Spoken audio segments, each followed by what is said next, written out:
तो वही राम राम सब ने। आज हम जो प्रीवियस ईयर क्वेश्चन पेपर कर रहे थे उसका सेट नंबर 25 है, हरियाणा पंचायत ऑफिसर, और ये हुआ था 2017 में। तो ये पूरा क्वेश्चन पेपर सोल्व करेंगे। अधिक क्वेश्चन नंबर 1 है भाई, अधिक अन्न उत्पादन के लिए हरियाणा में कौन सा साधन प्रयोग में है? तो उन्नत एवं प्रमाणिक बीज, उर्वरकों का प्रयोग, सिंचाई सुविधा, उपरोक्त सभी। तो हरियाणा में ये सारी चीजें हैं, उपरोक्त सभी। कुरुक्षेत्र जिले में ज्योतिषर तीर्थ किस मार्ग पर स्थित है? तो ये किस मार्ग पर स्थित है? कुरुक्षेत्र पेहोवा मार्ग पर।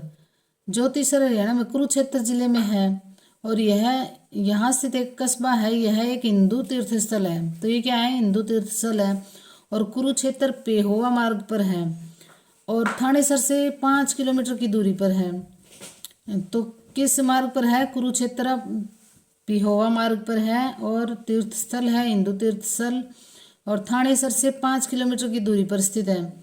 और भगवान कृष्ण ने अर्जुन को गीता का उपदेश दिया था। कहाँ दिया था? ज्योतिसर में। ज्योति का अर्थ होता है प्रकाश, और सर का अर्थ होता है तालाब। तो सर का अर्थ क्या होता है? तालाब।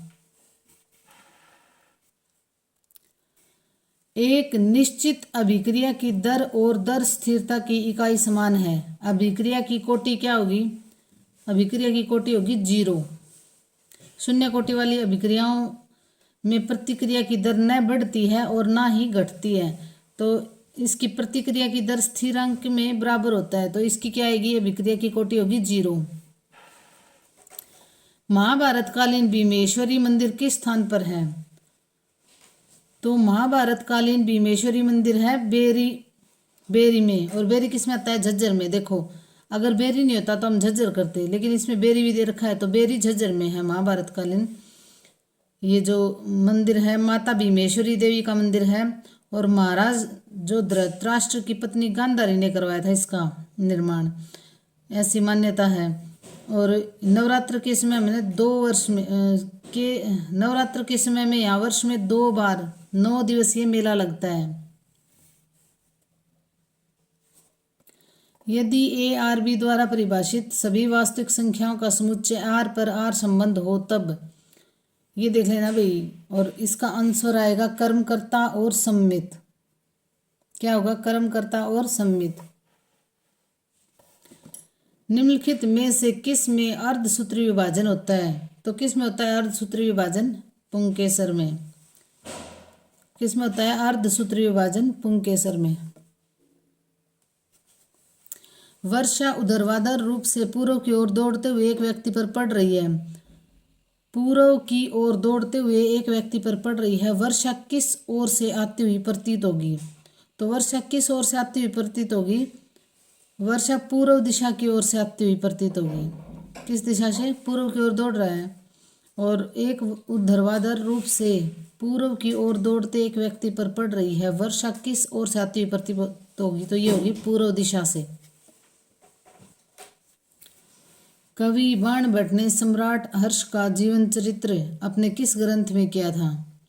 तो बाणभट्ट ने हर्षचरित्र के जीवन चरित्र का वर्णन कौन से ग्रंथ में किया था? ये था हर्षचरित्र। और नागानंद, रत्नावली और प्रियदर्शिका इसकी 3 रचनाएं हैं। हर्षचरित्र में तो बाणभट्ट ने किया था, और ये जो हर्षवर्धन की 3 कौन कौन सी रचनाएं हैं? नागानंद, रत्नावली और प्रियदर्शिका। उस राज्य चिकित्सक का नाम बताइए जिसने चिकित्सा के इतिहास में एक सफल शल्य क्रिया के द्वारा देश में एक 9 दिन के शिशु की प्रथम नवजात हृदय शल्य क्रिया की है।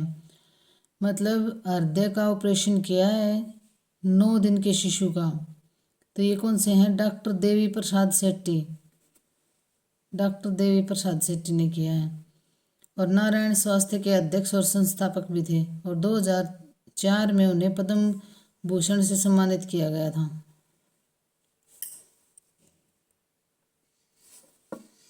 ईस्वी पूर्व हरियाणा क्षेत्र में किस वंश के पराक्रमी राजा हुए थे?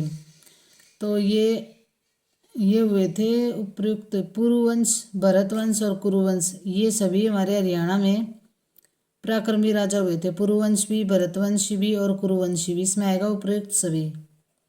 हरियाणा में पुरुवंश, भारतवंश एवं कुरुवंश नामक पराक्रमी राजा का इतिहास मिलता है। और कौरवों और पांडवों के बीच हुआ महाभारत का प्रसिद्ध युद्ध कुरुक्षेत्र में हुआ था।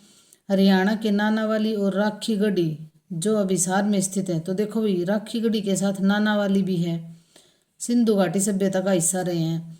तो राखीगढ़ी के साथ नानावाली भी है जो हिसार में स्थित है और सिंधु घाटी सभ्यता का हिस्सा रहे हैं, जो कि 5000 साल से भी पुराने हैं। तो राखीगढ़ी के साथ नानावाली भी आ सकता है जो हिसार में स्थित है।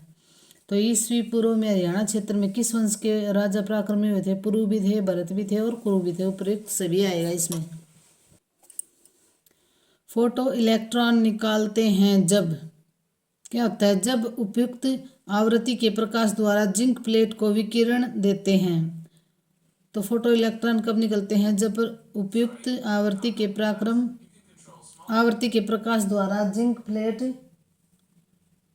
को विकिरण देते हैं। यह ऊर्जा हल्के आवृत्ति के लिए आनुपातिक है। देखो भाई, धातु से मुक्त होने वाले इलेक्ट्रॉन के लिए प्रकाश की आवृत्ति पर्याप्त रूप से उच्च होती है, जिससे कि प्रकाश में फोटॉनों में पर्याप्त ऊर्जा होती है। यह ऊर्जा हल्की आवृत्ति के लिए आनुपातिक है। सीसवाल संस्कृति के अंश सबसे पहले किस जिले में मिले थे? तो ये मिले थे हिसार में। सीसवाल एक गांव का नाम है जो कि हरियाणा के हिसार जिले में स्थित है। सीसवाल संस्कृति के अंश सर्वप्रथम सीसवाल गांव हिसार में ही प्राप्त हुए थे, जो कि 3800 वर्ष पूर्व। सबसे पुरानी सभ्यता भी सीसवाल, सबसे प्राचीन पूछे ना तो सीसवाल संस्कृति है सबसे पुरानी, और ये कहाँ है? हिसार में स्थित है। एक आवर्तबीजी का पुष्प डैश से रूपांतरित होता है, तो किससे रूपांतरित होता है? जड़, तना और पत्ते। इसमें आएगा प्रयुक्त सभी। ZN और HF के प्रमाजित और आवेशिक रूप समान है, क्यों समान है? संकुचन के कारण। किसके कारण? संकुचन के कारण। ख्वाजा खिज्र का मकबरा जिसे इब्राहिम लोदी ने बनवाया था किस नगर में स्थित है? तो ख्वाजा खिज्र का मकबरा कहाँ स्थित है? ये है सोनीपत में स्थित है। और ये एक सूफी संत थे। क्या थे? एक सूफी संत थे। उनकी मृत्यु के बाद इस कब्र का निर्माण 1522 ईस्वी से 1524, तो 1522 से 1524 ईस्वी के दौरान इब्राहिम लोदी के शासनकाल में हुआ था। किसके शासनकाल में? इब्राहिम लोदी के शासनकाल में 1522 से 1524 ईस्वी के मध्य। वह जोड़ा चुनिए जिसमें सही संबंध है। जो इनमें से सही संबंध किस में है? तो यह आएगा टायर और साइकिल।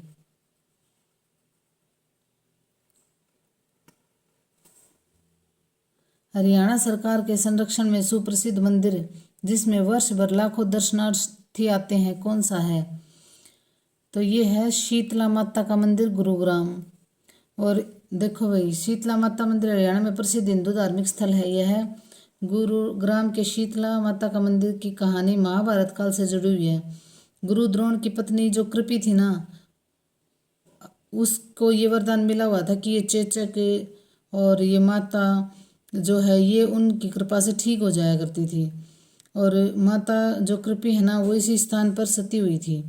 तो ये कहाँ है? माता शीतला का मंदिर गुरुग्राम में है। और जो भी हरियाणा के CM होंगे ना वही इसके हेड होंगे, और क्योंकि यहाँ बहुत ज़्यादा चढ़ाव आता है। और जो ये माता मनसा देवी का मंदिर है पंचकुला में वो भी CM के अंडर में आता है। और जो सरस्वती हेरिटेज बोर्ड है वो भी CM के अंडर में ही आता है। कृत्रिम रूप से फलों को पकाने के लिए प्रयोग होने वाली गैस कौन सी है? तो इथाइलिन है। कृत्रिम रूप से फलों को पकाने के लिए प्रयोग होने वाली गैस कौन सी है? इथाइलिन है, जिसका अणुसूत्र है C2H4 और H2C बराबर है CH2। यह एक रंगहीन ज्वलनशील गैस है जिसकी गंध हल्की मीठी होती है। रासायनिक उद्योगों में एथिलीन का बहुतायत प्रयोग किया जाता है, बहुत ज़्यादा मात्रा में प्रयोग किया जाता है एथिलीन का। एथिलीन एक प्राकृतिक पादप हार्मोन भी है जिसका उपयोग फलों को जल्दी पकाने के लिए किया जाता है। तो कृत्रिम रूप से फलों को पकाने के लिए इथाइलिन का प्रयोग किया जाता है। किस ग्रंथ में हरियाणा को बहुधान्य कहा गया है? तो महाभारत में हरियाणा को बहुधान्य कहा गया है। हरियाणा का अर्थ है भगवान का निवास। तो हरियाणा का अर्थ क्या होता है? भगवान का निवास, जो संस्कृत शब्द हरि हिंदू देवता विष्णु और अयन, अयन मतलब होता है निवास से मिलकर बना है। हिंदू देवता विष्णु हरि, देखो जो संस्कृत शब्द हरि, हरि शब्द है संस्कृत का, और हिंदू देवता इसका मतलब होगा। अयन शब्द से क्या होगा? निवास। महाकाव्य महाभारत में हरियाणा का उल्लेख बहुधान्यक और बहुधन के रूप में हुआ है। बहुधान्यक और बहुधन के रूप में हुआ है किसमें? महाभारत में। और कौरवों और पांडवों के बीच महाभारत का प्रसिद्ध युद्ध कहाँ हुआ था? कुरुक्षेत्र में हुआ था। तो किस ग्रंथ में हरियाणा का बहुधान्य कहा गया है? महाभारत में। बर्ड फ्लूएंजा विषाणु किसका प्रकार होता है? तो बर्ड फ्लूएंजा किसका प्रकार होता है? ये होता है H5N1। H5N1 ये उस टाइम का करंट का क्वेश्चन है। अभी अब जो वायरस चला हुआ है ना उसके बारे में जरूर पढ़ना, और मैं भी करवाऊंगी ये टॉपिक। जो फ्लू चला हुआ है ना उससे रिलेटेड क्वेश्चन आएगा। अब हरियाणा क्षेत्र किस मौर्य राजा के राज्य का भाग रहा है? तो हरियाणा क्षेत्र किस मौर्य राजा के राज्य का भाग रहा है? राजा के राज्य का भाग रहा है। तो ये है बिंदुसार, अशोक और चंद्रगुप्त मौर्य। उपयुक्त सभी आएगा। मौर्य राजवंश प्राचीन भारत का एक शक्तिशाली और महान राजवंश था। इसकी स्थापना का श्रेय चंद्रगुप्त मौर्य और उसके गुरु कौटिल्य को जाता है। तो चंद्रगुप्त मौर्य का गुरु कौन था? कौटिल्य, जिन्होंने नंद वंश के सम्राट गणानंद को पराजित किया था। तो ये भी पूछ लेते हैं, चंद्रगुप्त मौर्य ने किसको पराजित किया था? तो नंद वंश के सम्राट जो गणानंद थे ना उनको पराजित किया था। और साम्राज्य के प्रशासन को 4 प्रांतों में बांटा था। तो हरियाणा क्षेत्र में किस मौर्य राजा के राज्य का भाग रहा है? तो बिंदुसार, अशोक और चंद्रगुप्त मौर्य। उपयुक्त सभी आएगा। फतेहाबाद नगर किस के नाम पर बसाया गया था? तो फतेहाबाद नगर बसाया गया था फतेह खान के नाम पर। और इसका मुख्यालय भी फतेहाबाद हरियाणा का एक जिला है। इसका मुख्यालय भी कहाँ है? फतेहाबाद में ही है। फिरोज तुगलक ने इसको बसाया था। हिसार जिले में फतेहाबाद नामक नगर अपने पुत्र, इसका पुत्र के नाम पर बसाया था। ये फतेह खान फतेहाबाद जो है फिरोज तुगलक ने बसाया था। इसका पुत्र था ये फतेह खान, इसके नाम पर बसाया था इसको। शयनता गुणांक का विभा सूत्र है। तो शयनता गुणांक का विभा सूत्र क्या होगा? इसका आएगा भाई ये फर्स्ट पढ़ लेना। अत्याचारी बैरम खां किसका संरक्षक व सलाहकार था? तो किसका संरक्षक और सलाहकार था? ये अकबर का संरक्षक और सलाहकार था। अकबर है ना छोटी उम्र में ये राजगद्दी पर बैठ गया था। तो इसका संरक्षक और बैरम खां, संरक्षक कौन था? बैरम खां था अकबर का संरक्षक। गढ़ी सांपला में किस स्वतंत्रता सेनानी का जन्म हुआ था? तो ये हुआ था सर छोटू राम का। और सर की उपाधि इनको है ना अंग्रेजों ने दी थी। सर छोटू राम का जन्म 24 नवंबर 1881 को हुआ था। कब हुआ था? 24 नवंबर 1881 को क्या हुआ था? जन्म हुआ था। और सर छोटू राम ने 1938 में मार्केटिंग बोर्ड की स्थापना भी की थी। और इन्होंने कम्युनिस्ट ये मुस्लिम ये क्या था जागीरदारी जमींदारी लीग की स्थापना भी सर छोटू राम ने की थी। और बाद में ना मुस्लिम लीग को इसमें मिला लिया था और कम्युनिस्ट पार्टी का नाम रख दिया था। जब हमें थकान नहीं होती तब हमें जगाए रखने और कई बार सुस्त रखने के कारण एक हार्मोन जो डैश कहलाता है, क्या कहलाता है? यह है सेरोटीन। सेरोटीन होगा। एक हार्मोन जो हमें जगाए रखने के लिए, सुस्त रखने के लिए उत्तरदायी है, वो है सेरोटीन। कौन सा है? सेरोटीन। फाल्गुन मास में रोहतक में किस संत की स्मृति में विशाल मेला लगता है? तो किस संत की स्मृति में विशाल मेला लगता है? ये लगता है बाबा मस्तनाथ की स्मृति में। बाबा मस्तनाथ ने नाथ योग के प्रचार और प्रसार के लिए गोरखनाथ जी के योगी सिद्धांतों का प्रतिपालन किया। तो इनके गुरु कौन थे? गोरखनाथ जी थे। और बाबा मस्तनाथ का मठ स्थल बोहर रोहतक में स्थित है। इसमें एक मठ भी है जो स्थल रोहतक में स्थित है और वहीं पर ये मेला लगता है। और फाल्गुन मास में रोहतक में बाबा मस्तनाथ की तो किस माह में लगता है? फाल्गुन मास में। और इनके गुरु कौन थे? गोरखनाथ जी थे।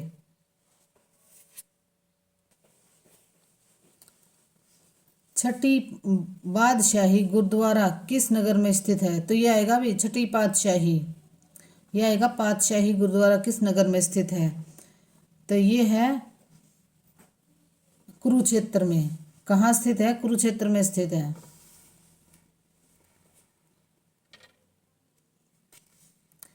पूर्व सेनाध्यक्ष जनरल वीके सिंह का जन्म किस जिले में हुआ था? तो ये किस जिले में हुआ था? ये हुआ था भिवानी जिले में। कहाँ हुआ था? भिवानी जिले में हुआ था भाई।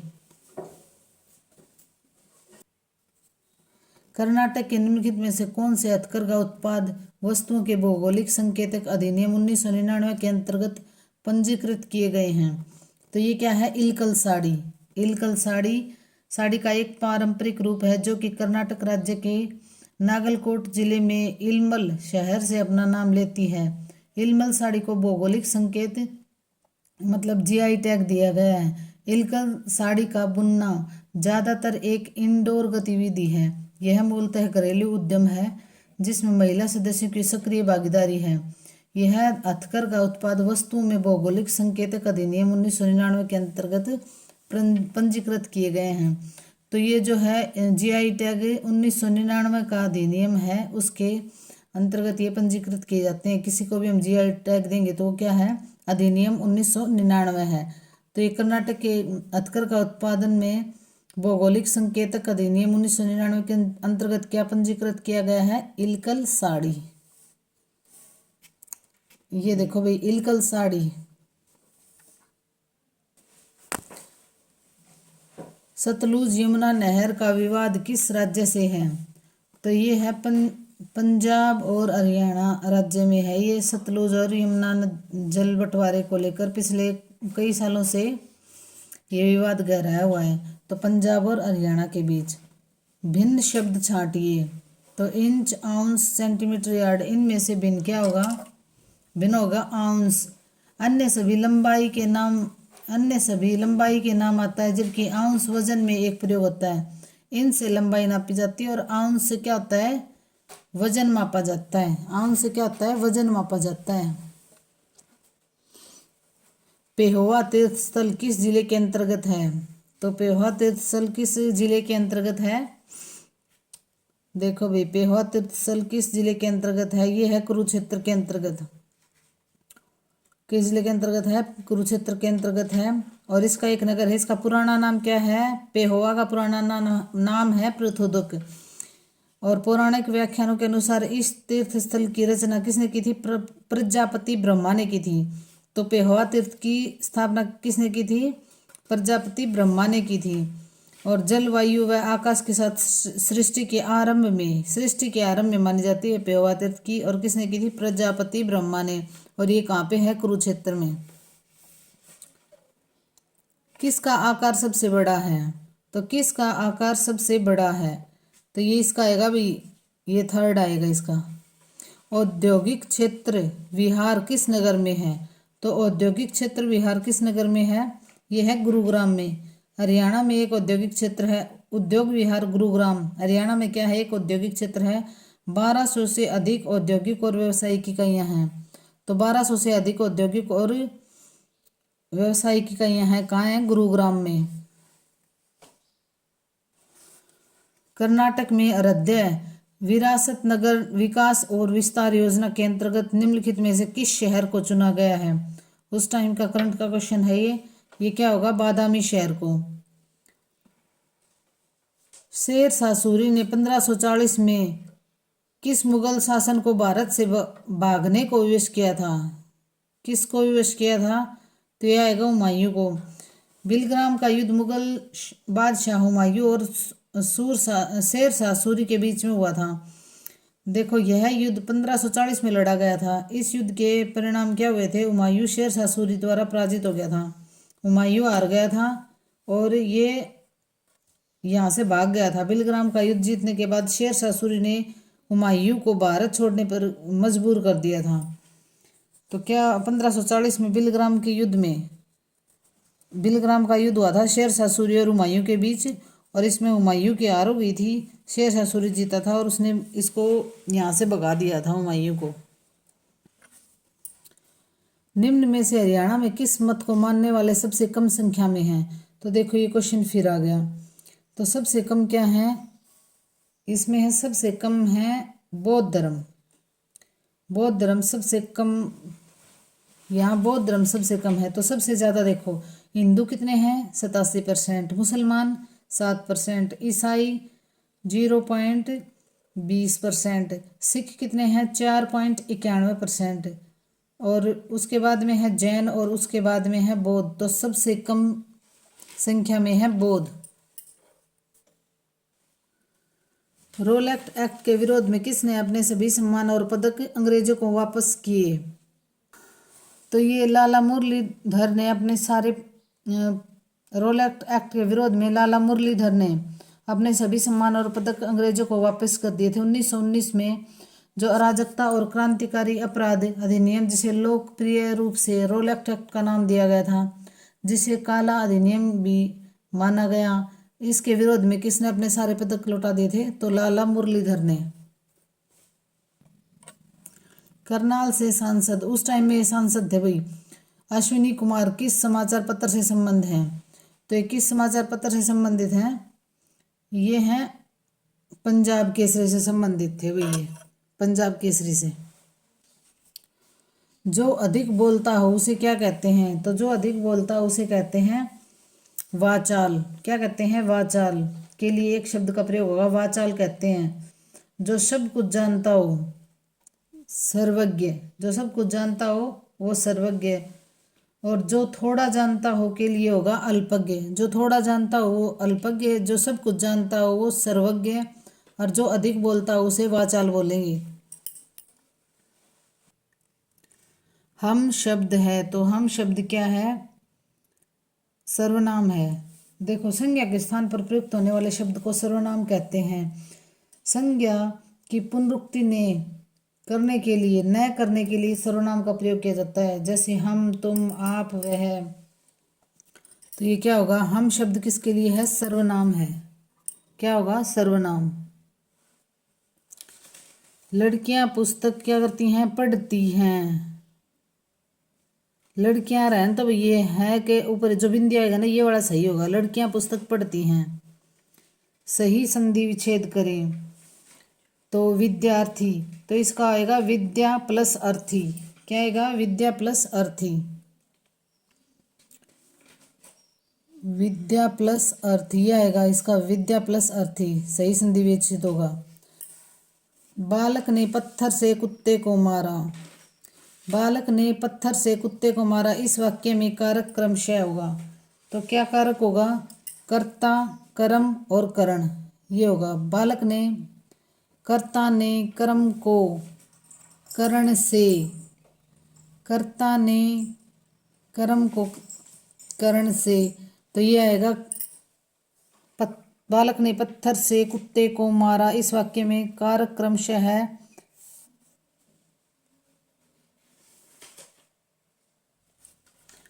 राम चिट्ठी लिखता है। यह वाक्य भूतकाल में है।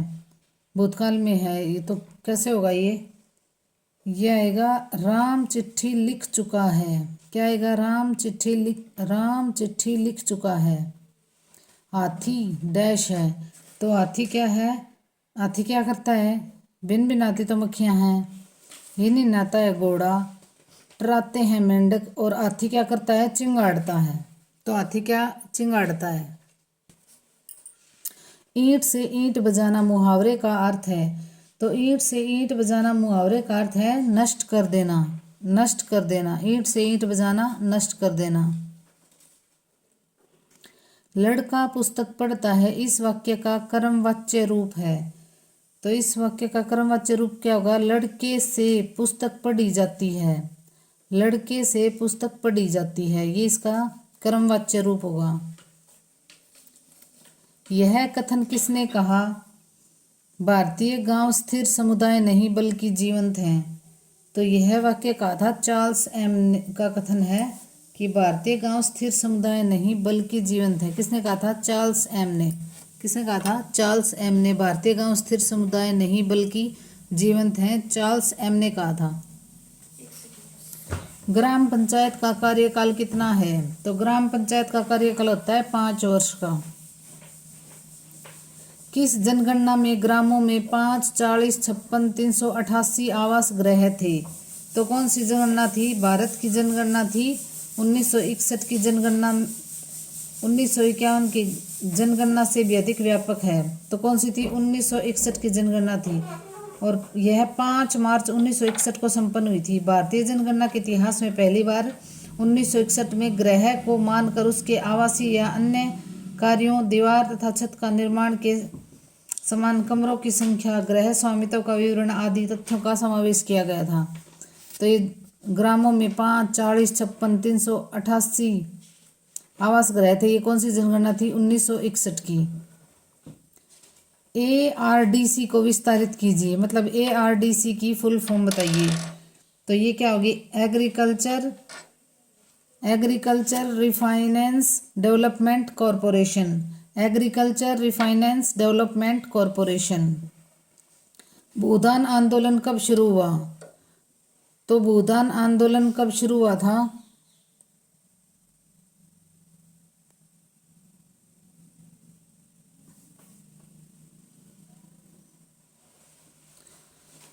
भूदान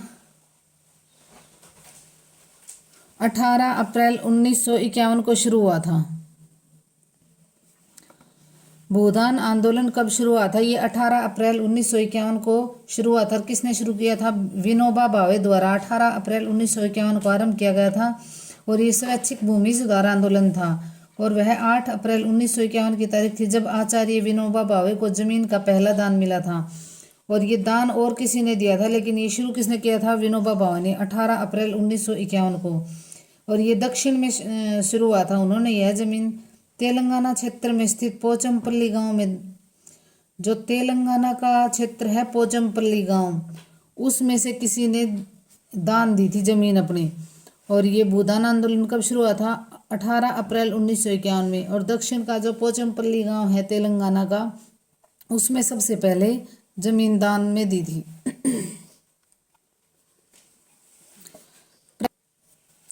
प्रगति की अवधारणा डैश की संकल्पना के साथ जुड़ी हुई है। तो प्रगति की अवधारणा सामाजिक परिवर्तन के साथ जुड़ी हुई है।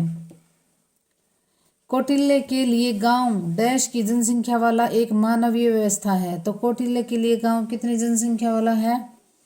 100 से 500 की जनसंख्या वाला एक मानवीय व्यवस्था है। तो 100 से 500 की जनसंख्या वाला। ग्रामीण जनसंख्या का सामान्य स्वास्थ्य डैश है। तो क्या है? उपर्युक्त में से कोई भी नहीं। क्या आएगा इसमें? तो उपर्युक्त में से कोई भी नहीं आएगा।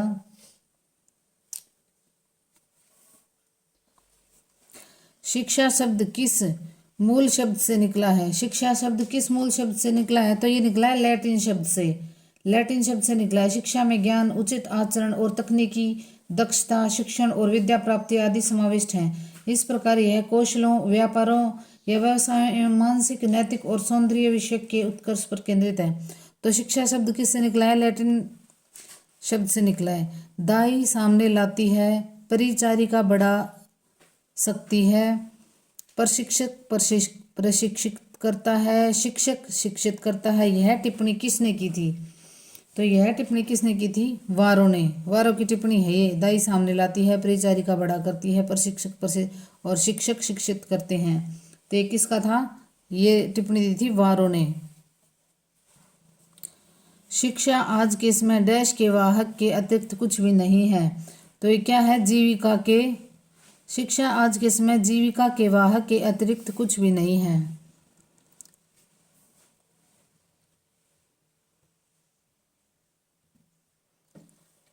ग्राम पंचायत का मुखिया कौन है? तो ग्राम पंचायत का मुखिया कौन होता है? इनमें से कोई भी नहीं। देखो भाई, ग्राम पंचायत का मुखिया कौन होता है? ग्राम प्रधान होता है। कौन होता है? ग्राम प्रधान होता है। ग्राम पंचायत भारतीय स्थानीय स्वशासन का प्रमुख अवयव है। तो किसका प्रमुख अवयव है? स्थानीय स्वशासन का। इसके चुनाव प्रत्यक्ष निर्वाचन मत प्रणाली द्वारा किया जाता है। पंचायत के चुनाव किसके, सरपंच के चुनाव किसके द्वारा किए जाते हैं? प्रत्यक्ष निर्वाचन मत प्रणाली के द्वारा। कर्नाटक में ग्राम स्तर पर ग्राम स्वशासन कहलाता है, तो क्या कहलाता है? ग्राम पंचायत। क्या कहलाता है? ग्राम पंचायत। ग्राम पंचायत ग्राम सभा की निर्वाचित कार्यपालिका है। ग्राम पंचायत का निर्वाचन प्रत्यक्ष रूप से होता है। प्रत्येक पंचायत को उसकी पहली बैठक की तारीख से 5 वर्ष के लिए गठित किया जाता है। तो पंचायत कितने वर्ष के लिए होती है? 5 वर्ष के लिए गठित होती है। और प्रत्येक राज्य की भांति कर्नाटक में भी ग्राम स्तर पर ग्राम स्वशासन ग्राम पंचायत ही कहलाता है। ग्रामीण लोगों का प्राथमिक व्यवसाय क्या है? तो ग्रामीण लोगों का प्राथमिक व्यवसाय क्या है? कृषि। कौन सा ग्राम समुदाय में एक महत्वपूर्ण भूमिका निभाता है? तो क्या? पड़ोसी। ग्राम समुदाय में एक महत्वपूर्ण भूमिका किसकी होती है? पड़ोसी की होती है।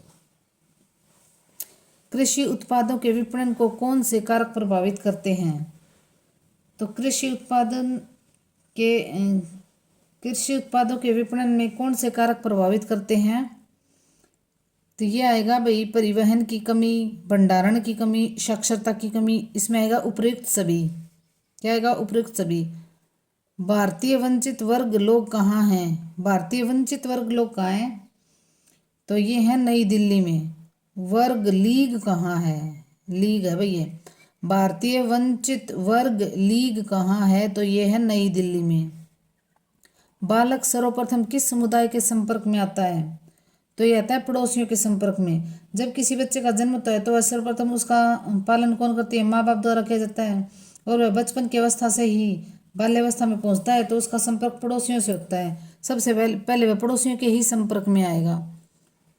किस कारक ने गांव की अपनी पारंपरिक पैठ खो दी? किस कारक ने गांव की अपनी पारंपरिक पैठ खो दी? तो किसने खो दी? परिवार प्रणाली, विवाह प्रणाली और जाति प्रणाली। इसमें आएगा उपयुक्त सभी। किसका व्यवहार स्वाभाविक होता है, बनावटी नहीं होता? तो किसका होता है? ग्रामीण लोगों का व्यवहार स्वाभाविक होता है, बनावटी नहीं होता। किसका व्यवहार स्वाभाविक होता है, बनावटी नहीं होता? ये क्या आएगा? ग्रामीण लोगों का व्यवहार स्वाभाविक होता है, बनावटी नहीं होता। 5 वर्ष पूर्व कितने ग्रामीण लोगों के पास शौचालय नहीं थे? तो ये उस टाइम की 2011 की जनगणना के अकॉर्डिंग ये क्वेश्चन पूछ रखा है भाई। तो ये थे 7% लोगों के पास, जो वर्तमान में बढ़कर 60% के आसपास। देखो भाई कितने परसेंट लोगों के पास शौचालय नहीं थे? 7% लोगों के पास शौचालय नहीं थे। अब तो सबके पास है। जजमान शब्द किस मूल शब्द से निकला है? तो जजमान शब्द किससे निकला है? संस्कृत से। संस्कृत से निकला है जजमान शब्द। कृषक शिक्षा को नापसंद क्यों करते हैं? कृषक शिक्षा को नापसंद क्यों करते हैं? तो ये होगा समय साध्य है। क्या है ये? समय साध्य है। क्योंकि इनका सोचना है कि समय का उपयोग करना चाहिए, न कि समय को साधन के रूप में देखना चाहिए। तो कृषक शिक्षा को नापसंद क्यों करते हैं? क्योंकि ये समय साध्य है। अस्पृश्यता निषेध अधिनियम किस वर्ष में आया था? तो अस्पृश्यता निषेध अधिनियम किस वर्ष में आया था? 1955 में आया था। सिविल अधिकार संरक्षण अधिनियम संसद ने अस्पृश्यता उन्मूलन के लिए अस्पृश्यता अपराध अधिनियम 1955 में पारित किया था तथा 1976 में इसका संशोधन करके सिविल अधिकार संरक्षण अधिनियम कर दिया था। और अनुच्छेद 17 जो है समता का अधिकार को एक क्षेत्र विशेष में लागू करता है। तो अनुच्छेद कौन सा होगा? 17। और अधिनियम कौन सा है? 1955। और अनुच्छेद 17 में इसका वर्णन किया गया। अनुसूचित जाति और जनजाति के लिए छठी पंचवर्षीय योजना में कितना धन व्यय हुआ था?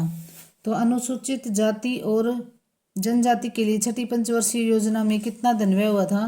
तो ये था भाई 300 करोड़ रुपए। देखो ये सारी जो पंचवर्षीय योजना है ना यही पढ़नी पड़ेगी। तो कितना है ये? 300 करोड़ रुपए। लाइक शेयर और सब्सक्राइब करना भी। ये सीरीज जारी रहेगी और भी अच्छे अच्छे टॉपिक हैं जो हम करवाने की कोशिश करेंगे नोट्स में से। तो धन्यवाद भाई, लाइक शेयर और सब्सक्राइब जरूर करना।